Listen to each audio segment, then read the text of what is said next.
নমস্কার বন্ধুরা, cooking queen বেঙ্গলিতে আপনাদের সবাইকে স্বাগত জানাই। আজ তৈরি করে দেখাবো দুর্দান্ত স্বাদের আলুর দমের রেসিপি, যা লুচি, হিঙের কচুরি, ফ্রাইড রাইস বা পোলাওয়ের সঙ্গে জাস্ট ফাটাফাটি লাগবে। খুব সিম্পল ভাবে, সহজ পদ্ধতিতে এবং কম উপকরণ দিয়ে এই আলুর দমটা তৈরি করছি। তার জন্য ওভেনটা অন করে একটা কড়াই নিয়ে নিয়েছি।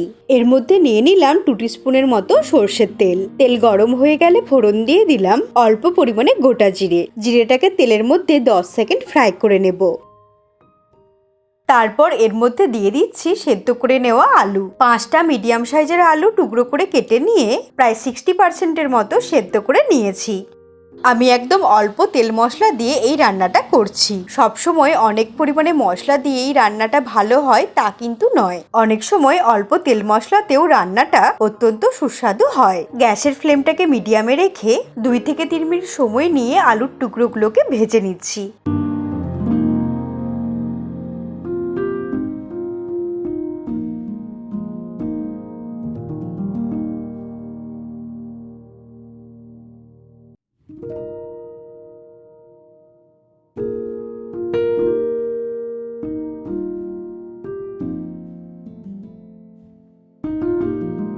উল্টে পাল্টে বেশ লাল লাল করে আলুর টুকরোগুলোকে ভেজে নিলাম। এর সঙ্গে অ্যাড করার জন্য একটা আলাদা মশলা তৈরি করে নেব। তার জন্য মিক্সির ছোট জারটার মধ্যে নিয়ে নিচ্ছি অল্প পরিমাণে আদার টুকরো। এর সঙ্গে দিয়ে দিচ্ছি একটা কাঁচা লঙ্কা। কাঁচা লঙ্কার পরিমাণটা নিজেদের ইচ্ছে মতো ব্যবহার করবেন। একটা বড় সাইজের টমেটো, বীজগুলোকে ফেলে দিয়ে টুকরো করে কেটে দিয়ে দিলাম। আর দিয়ে দিলাম 1 টিস্পুন টক দই। এবার সমস্ত কিছু একসাথে পেস্ট করে নেব। টক দই আর টমেটো একসাথে ব্যবহার করলে যে টক ভাবটা বেশি হয়ে যাবে তা কিন্তু নয়। গ্রেভির জন্য মশলাটা আলুর টুকরোগুলোর মধ্যে দিয়ে দিলাম। এই মশলাটা ব্যবহার করলে খুব একটা টক ভাব হবেই না। ফ্লেমটাকে মিডিয়ামে রেখে আলুর সঙ্গে মশলাটাকে ভালো করে মিক্সড করে নিয়ে কষিয়ে নিচ্ছি।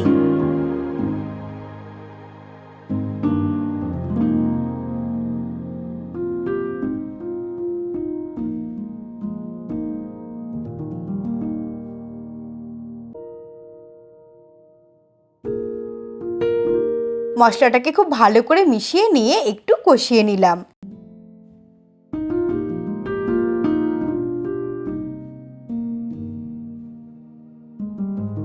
ওই জারটার মধ্যে নিয়ে নিচ্ছি অল্প একটু পনিরের টুকরো। মোটামুটি 50 গ্রামের মতো পনির নিয়ে নিলাম।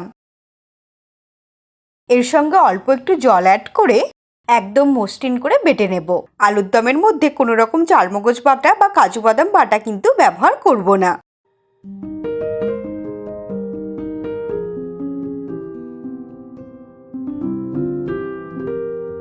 পনিরটাকে এইভাবে একদম মসৃণ করে বেটে নিয়ে এর মধ্যে দিয়ে দেব। পনিরটা যদি এইভাবে বেটে ব্যবহার করা হয়, গ্রেভিটা খুব সুন্দর হয় আর খেতেও ভীষণই ভালো লাগে। এর মধ্যে যেহেতু কোনো রকমের বাদামের ব্যবহার করলাম না, সেই জন্য এখানে আমি পনিরের টুকরো ব্যবহার করলাম। পনির বাটা দিয়ে আবারও খুব ভালো করে মিশিয়ে নিয়ে কষিয়ে নেব।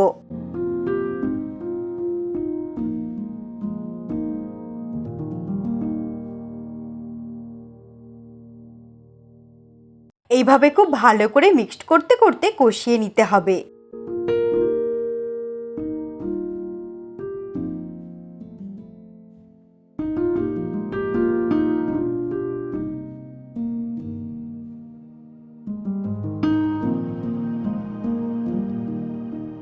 পনিরটা দিয়ে ভালো করে কষিয়ে নেওয়ার পর এর মধ্যে দিয়ে দিচ্ছি স্বাদ অনুসারে লবণ।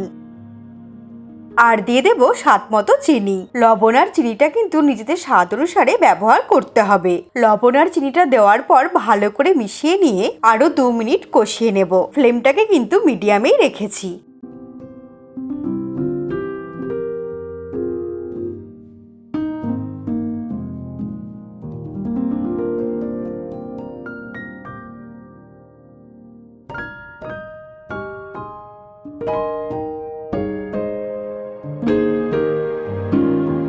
এই সময় দিয়ে দেব 1/4 teaspoon Kashmiri red chilli powder আর দিয়ে দেব 1/4 টিস্পুন ভাজা জিরের গুঁড়ো।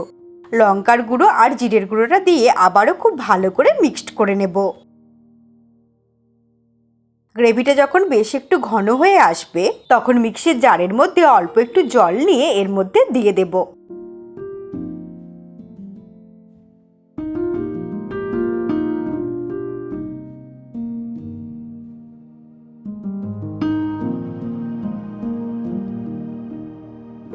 জলটা দিয়ে খুব ভালো করে মিশিয়ে নিয়ে ফ্লেমটাকে একদম লোতে করে দিয়ে 2 থেকে 3 মিনিটের জন্য ঢেকে দেব।